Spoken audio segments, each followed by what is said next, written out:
नमस्कार, मैं हूं आपके साथ सोनिया। रुक करेंगे उत्तराखंड की खबरों की ओर, लेकिन उससे पहले एक नजर हेडलाइंस पर। राज्यपाल गुरमीत सिंह पहुंचे हरिद्वार, अखिल भारतीय वैदिक सम्मेलन में की भागीदारी। फूलों से सजा बद्री विशाल का धाम, रात 9:07 पर बंद होंगे कपाट। कांग्रेस ने लगाए भाजपा पर गंभीर आरोप, कहा भाजपा सरकार में महिलाओं के साथ हो रहा अत्याचार। सड़क हादसों पर लगाम के लिए परिवहन विभाग सख्त, नियम तोड़ने वालों के खिलाफ होगी कड़ी कार्रवाई। नशा मुक्त टेहरी अभियान लगातार जारी, पुलिस ने 4 नशा तस्करों को 703 ग्राम चरस के साथ गिरफ्तार किया। खबरों की ओर रुख करेंगे। खबर उत्तराखंड के देहरादून से है, जहां नगर निगम का कल कांग्रेस घेराव करेगी। कांग्रेस ने निवर्तमान मेयर पर करीब 100 करोड़ के घोटाले का आरोप लगाया है। कांग्रेस के नगर निगम के घेराव को लेकर भाजपा की प्रदेश प्रवक्ता कमलेश रमन ने कहा कि पहले कांग्रेस को अपने गिरेबान में झांकना चाहिए और अपने घोटालों को जनता के सामने लाना चाहिए। पहले तो कांग्रेस को शायद अपने घोटाले उजागर करने चाहिए जो आखंड तक भरे थे, जो इतने सालों तक उन्होंने राज किया। चाहे इस प्रदेश की बात अगर हम करें, यहाँ पर भी उन्होंने घोटाले किए, और केंद्र की बात करें तो वहां पर भी घोटाले किए। तो सबसे पहले उनको अपना पर्दाफाश करना चाहिए कि उन्होंने जो जो घोटाले करे थे उनके लिए जनता से वो माफी मांगने का काम करें।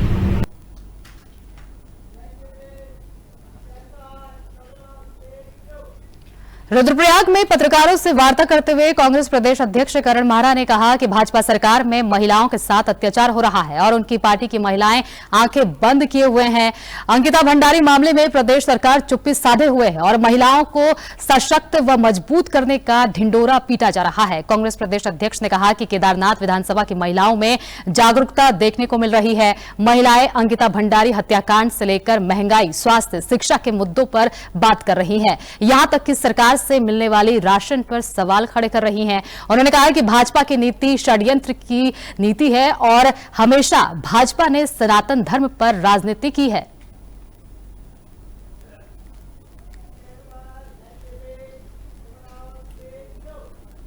राज्यपाल गुरमीत सिंह ने आज हरिद्वार के कनखल स्थित सूरतगिरी बंगला आश्रम में आयोजित अखिल भारतीय वैदिक सम्मेलन में भी शिरकत की। इस महत्वपूर्ण कार्यक्रम में आचार्य बालकृष्ण समेत कई प्रमुख संत और विद्वान मौजूद रहे। कार्यक्रम के दौरान राज्यपाल ने वैदिक परंपराओं और भारतीय संस्कृति के महत्व पर प्रकाश डाला। उन्होंने कहा कि ऐसे सम्मेलन हमारी सांस्कृतिक धरोहर और संरक्षित करती है और प्राचीन करने में सहायक है। अखिल भारतीय वैदिक सम्मेलन का आयोजन सूरतगिरी बंगला आश्रम द्वारा किया जा रहा है।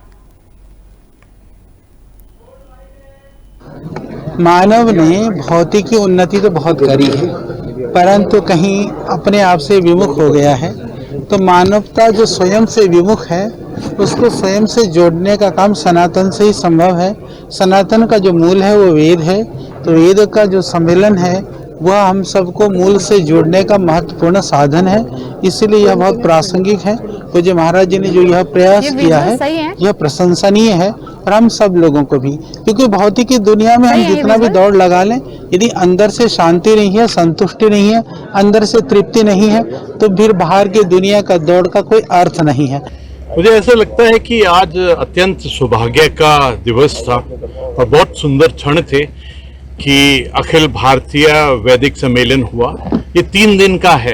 कभी कभी ये लगता है कि ये शिव जी के वरदान से ही हुआ होगा। जिस प्रकार त्रिशूल है, 3 दिन का प्रोग्राम है, और आज हर एक वेद के मंत्रों के उच्चारण को सुनने का एक अवसर मिला। यथार्थ है, जो उनका आज का संभाषण था वो केवल पढ़ने मात्र का नहीं था, आज वो दिल से बोल रहे थे, अपने हृदय से बोल रहे थे।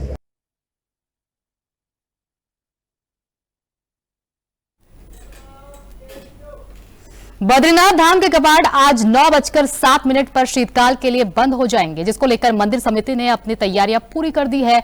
भगवान बद्री विशाल के मंदिर को फूलों से भव्य तरीके से सजाया गया है। हजारों की संख्या में श्रद्धालु धाम में मौजूद है। शाम को 6:45 पर शामकालीन पूजा शुरू होगी। उसके 7 मिनट पश्चात अर्थात 7:45 पर रावल माता लक्ष्मी जी को मंदिर परिसर स्थित लक्ष्मी मंदिर से श्री बद्रीनाथ मंदिर में प्रवेश कराएंगे। शाम शाम 8:10 पर शयन आरती होगी। इसके बाद कपाट बंद की प्रक्रिया शुरू हो जाएगी।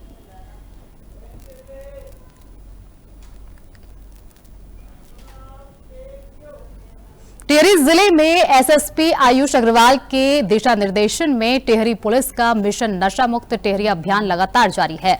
इसी अभियान के तहत चंबा थाना पुलिस ने ऋषिकेश रोड नागमणि के पास हरिद्वार के 4 नशा तस्करों को 703 ग्राम चरस के साथ पुलिस ने गिरफ्तार किया है, जिसकी अंतर्राष्ट्रीय बाजार में कीमत 2 लाख रुपए आंकी गई है। थाना अध्यक्ष चंबा लखपत सिंह बोटोला ने बताया कि पकड़े गए चारों आरोपियों को गिरफ्तार कर जेल भेज दिया गया है।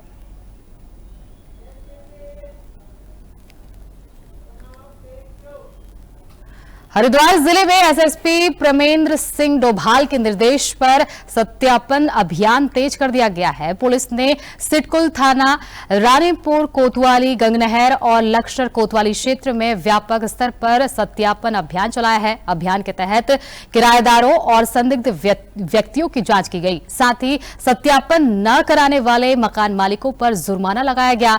मकान मालिकों को निर्देश दिए गए हैं कि वे अपने किराएदारों का सत्यापन समय पर सुनिश्चित करें। पुलिस की इस मुहिम को क्षेत्रीय नागरिकों से समर्थन भी मिल रहा है।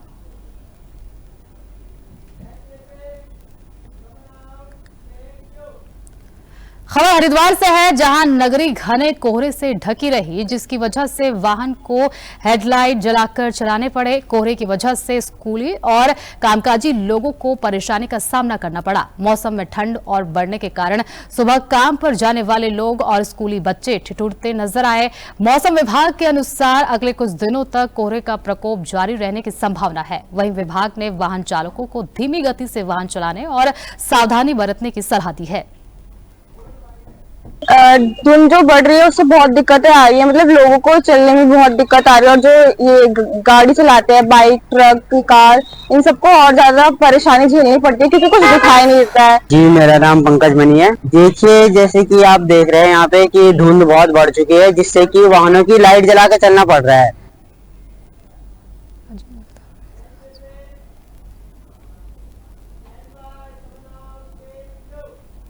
राज्य में लगातार हो रहे सड़क हादसों को देखते हुए परिवहन विभाग ने सख्त रुख अख्तियार कर लिया है। नियमों का उल्लंघन करने वालों के खिलाफ लगातार अभियान चलाया जा रहा है। क्षेत्रीय परिवहन अधिकारी रश्मि पंत ने जानकारी दी है कि सड़क सुरक्षा को मजबूत करने के लिए विभाग ने विशेष टीमों का गठन किया है। ये टीमें क्षेत्र में निरंतर अभियान चलाकर नियम तोड़ने वालों के खिलाफ कार्रवाई कर रही है।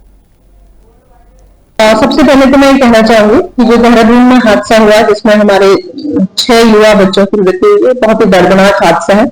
और ये हम सब के लिए एक सबक भी है कि किस तरीके से हम बहुत सेफ गाड़ी और बहुत अच्छी सड़कों के होने के बावजूद भी दुर्घटना का शिकार हो सकते हैं अगर हम अपने वाहन को चलाते हुए सावधानी नहीं बरत रहे।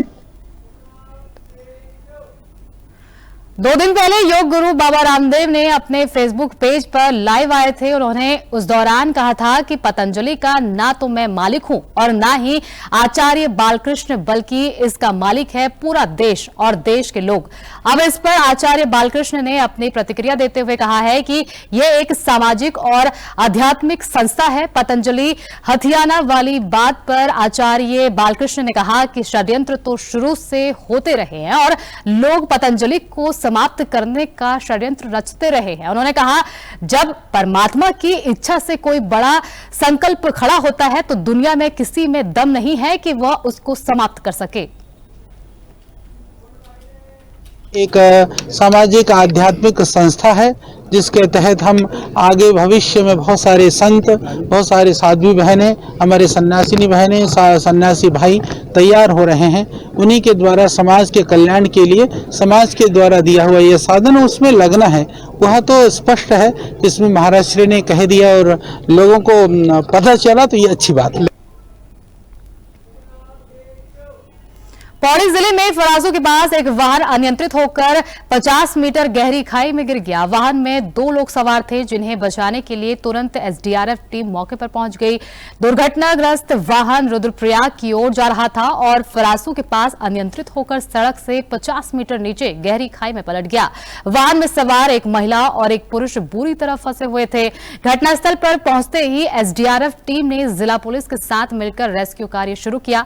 टीम ने कुशलता से रोप और स्ट्रेचर का उपयोग करके दोनों व्यक्तियों को सुरक्षित बाहर निकाल लिया।